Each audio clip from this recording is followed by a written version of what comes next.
guys, welcome back to my channel. Welcome to my channel if you are new. So this really wasn't a planned video, it's just like might as well go ahead and do one. So April 19th through April 25th is National Infertility Awareness Week. And the official color for that week is orange. So I went ahead and did a tie-dye orange, and I do have some pink on here. So I went ahead and did a tie-dye shirt for National Infertility Awareness Week. If you guys are new here, you know that infertility is a huge part of my life. 10 years dealing, almost 11 years, it'll be 11 years this year that I've been dealing with miscarriage, infertility, all of that. So basically, I guess I'll just say what infertility means for me, what it means for my family, what it means for my life. So basically, I started this whole journey, and looking back now, I would have never even guessed that I would have still been on this journey. But when I was 17, I was 16. Sorry about that. So when I was 16, I got pregnant for the very first time. And then I miscarried at almost 8 weeks, and I had just turned 17. And that's really when all of this, basically it's when everything started for me. When you're a teenager, first off, you shouldn't be having sex when you're a teenager. But it happens. I'm not going to deny that it doesn't happen. It does happen. It happened to me. Looking back, should I have been doing that? Probably not. But those were the cards I was dealt with because I was not being safe. But when you're a teenager, you literally have, I don't know about you, but when I was 16, I really didn't understand what miscarriage was. I know my mom had a friend that miscarried, God, so many times, like, I think it was more than 5 times, and I really didn't understand what that meant.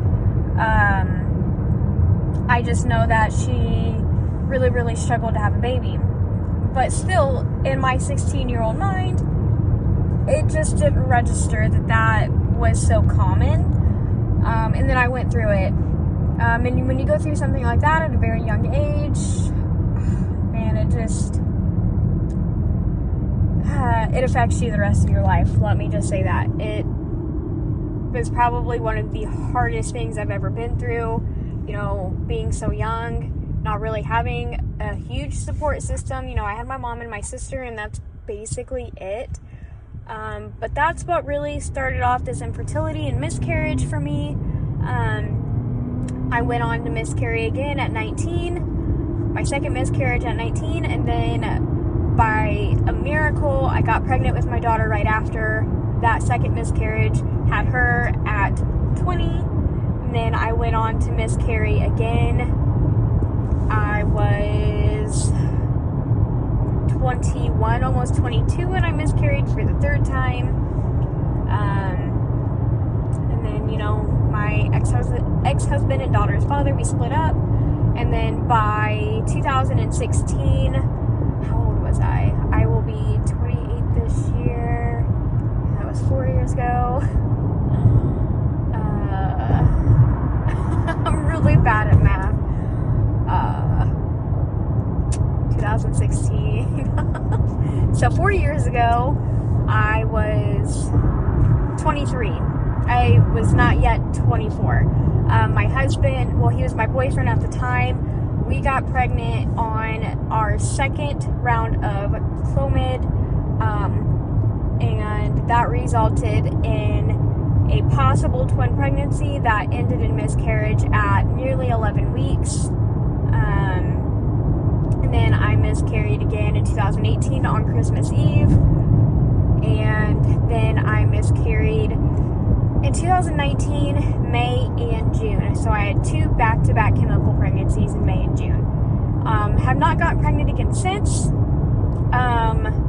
So, I've dealt with this all of my 20s, the last end of my teenage years. It's a really hard thing to go through. No matter how old you are, it doesn't matter if you're 16 or if you're 36. Like, it really doesn't matter. Infertility is not biased. It does not discriminate based on race, gender, age. It just doesn't care. Infertility does not care. If you don't know, it is all female factor infertility. My husband is great. As far as we know, there's nothing wrong with him. He's been tested. He's good. It's all me.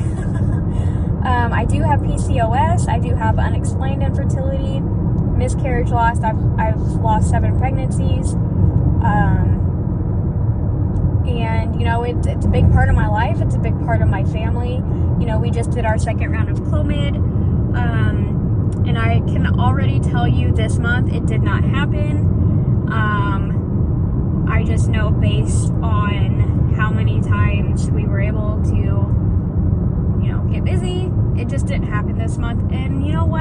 I feel okay. Yeah.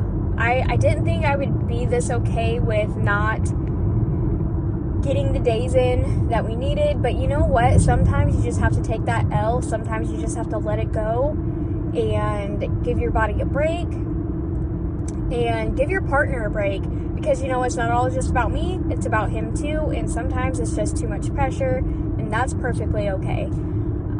But this week I will be posting lots of things for National Infertility Awareness Week. I think it's something that it needs more awareness. We need more research. We need more available options to us. Yes, IVF is always accessible, but it is so expensive that sometimes for us going through infertility, it's just not an option. And even taking Clomid or Femera or doing IUI, sometimes those just aren't options. I feel like we need more options that are easier for us, that are less expensive. You know, not everybody has $20,000 to throw at IVF. I know I don't. And one of my biggest hopes is one day that all insurances across the board will be required to pay for infertility. It's not something we asked for. It's not something we did to ourselves. It's something wrong in our bodies that is just there. It's nothing we can control. We didn't ask for it.